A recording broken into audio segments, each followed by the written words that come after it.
Bismillahirrahmanirrahim. Assalamualaikum warahmatullahi wabarakatuh. Salam bahasa. Apa kabarnya anak-anakku semuanya?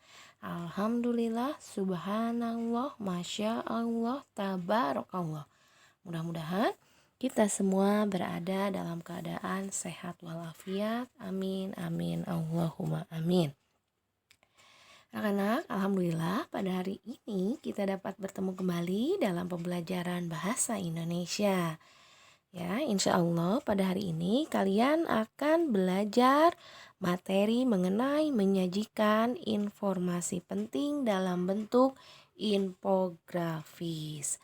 Anak-anak, pada pertemuan kemarin, ya, jangan lupa pada hari Senin yang lalu, kalian telah belajar mengenai menemukan gagasan utama pada teks dengan teknik membaca memindai. Nah, ya, jangan lupa salah satu upaya sebelum membuat infografis adalah yang pertama dengan membuat rangkuman teks bacaan dengan cara membaca memindai.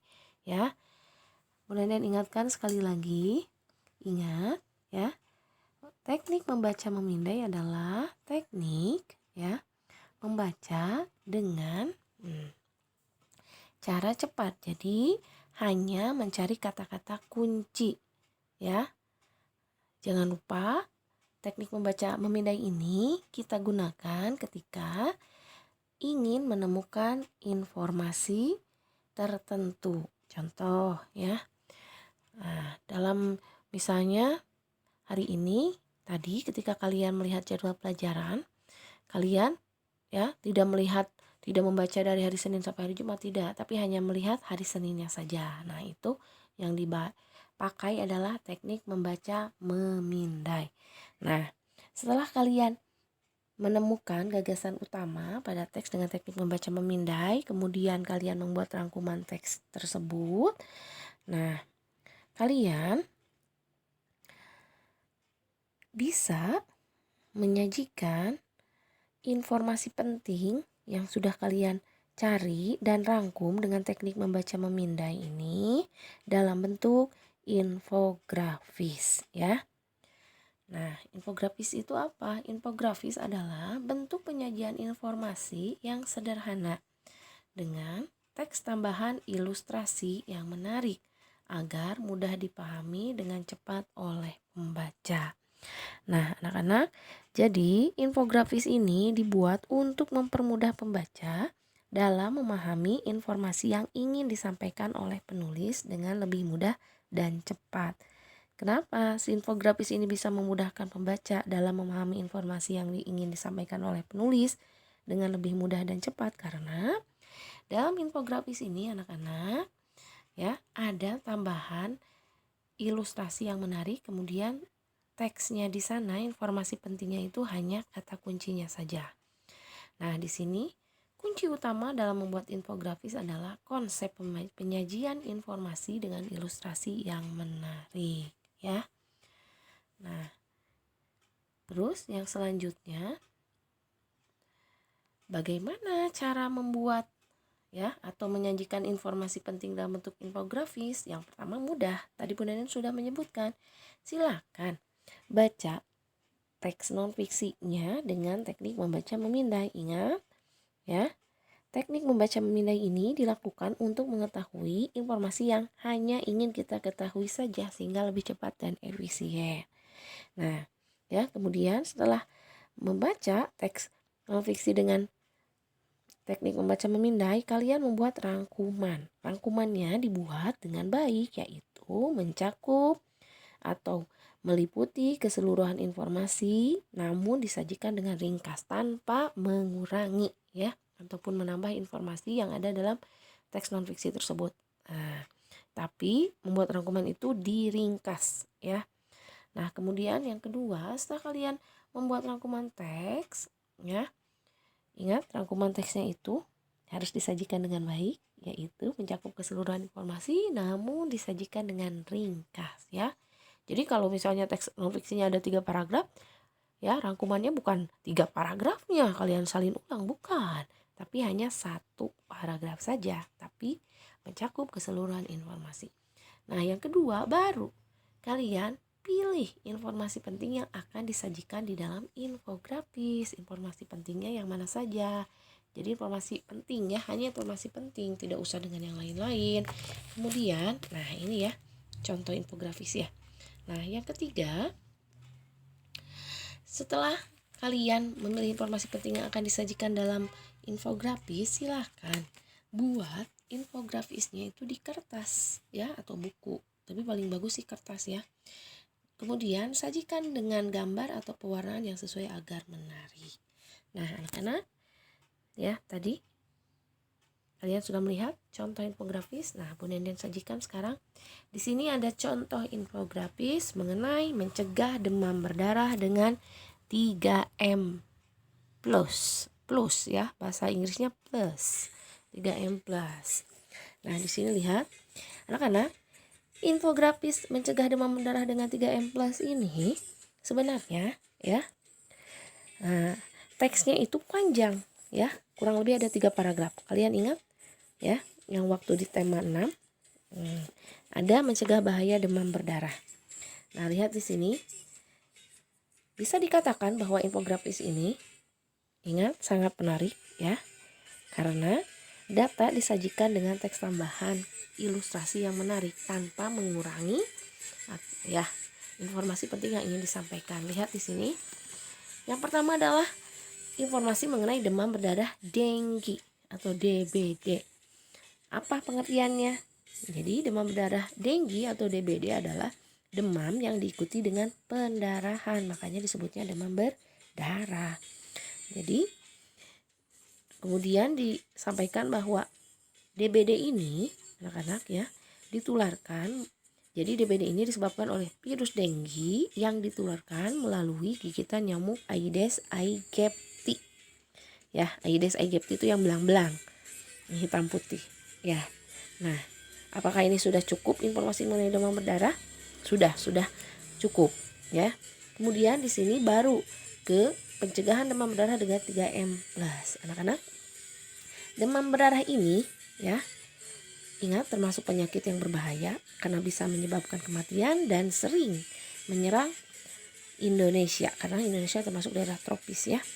Nah, cara paling mudah supaya kita tidak terjangkiti oleh penyakit demam berdarah adalah dengan tentu saja mencegah ya perkembangbiakan si nyamuk Aedes aegypti ini. Nah, cara pencegahan penyakit demam berdarah ini digambarkan dengan jelas oleh ilustrasi atau gambar yang menarik ya, 3M plus. Yang pertama, lihat nomor 1, cara mencegah demam berdarah ini adalah menguras kamar mandi. Jadi menguras dan membersihkan bak kamar mandi secara teratur. Ini khusus yang pakai bak kamar mandi ya. Kalau yang pakai shower gak usah karena tidak ada tempat penampungan air ya. Atau misalnya, nah ini yang kedua.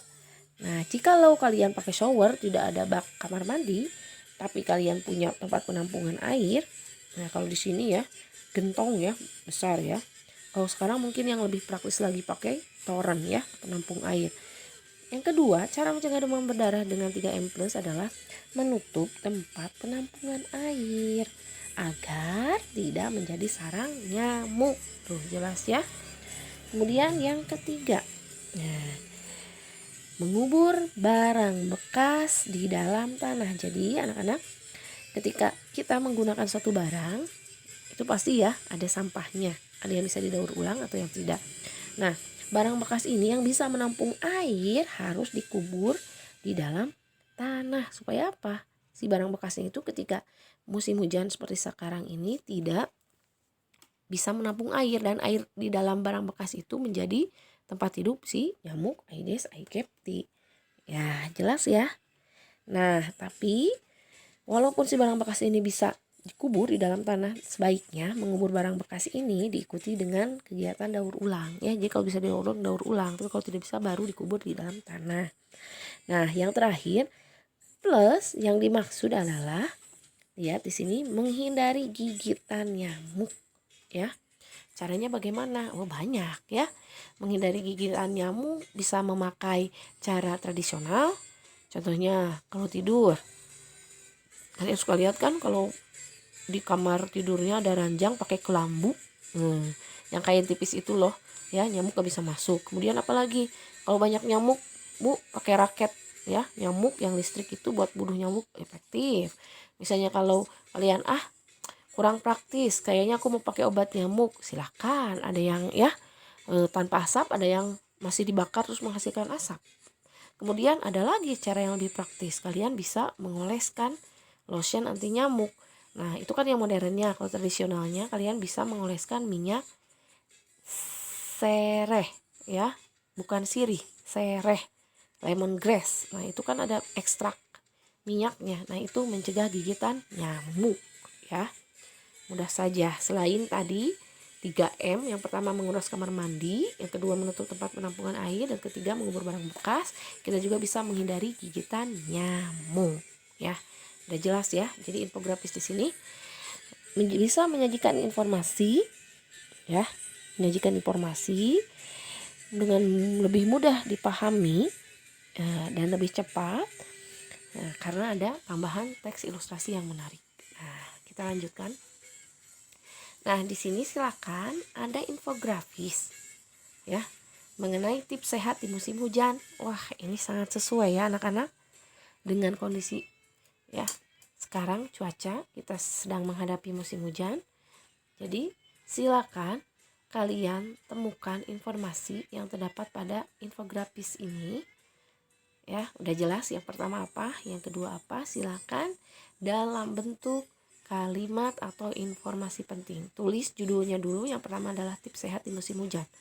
Jadi, informasi penting yang dapat dicari, diambil pada infografis tips sehat di musim hujan adalah silakan ada 2 ya. Silakan tulis di buku tulis.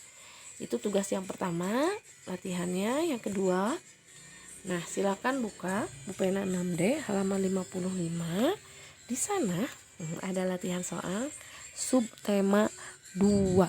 Silakan kerjakan dari nomor 1 sampai nomor 5. Untuk latihan soal, Bu Nenden tunggu sampai pukul 14 ya, seperti biasa. Tolong dikirimkan secara pribadi via WhatsApp ya. Jadi tugasnya yang pertama adalah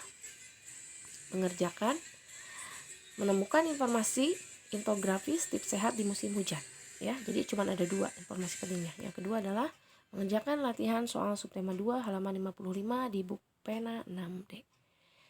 Nah, anak-anak, mengenai materi menyampaikan informasi penting dalam bentuk infografis sudah Bu Nenen sampaikan. Mudah-mudahan kalian bisa memahami apa yang sudah Bu Nenen sampaikan ya. Jangan lupa, jadi infografis adalah cara menyajikan ya informasi penting ya dengan teks tambahan ilustrasi yang menarik. Jadi dengan infografis ini kita bisa mempermudah ya pembaca, atau kita infografis ini memudahkan kita dalam memahami informasi yang ingin disampaikan oleh penulis dengan lebih mudah dan cepat. Karena itu tadi ya. Nah, ada tambahan teks ilustrasi yang menarik. Nah, terima kasih atas perhatiannya. Wassalamualaikum warahmatullahi wabarakatuh.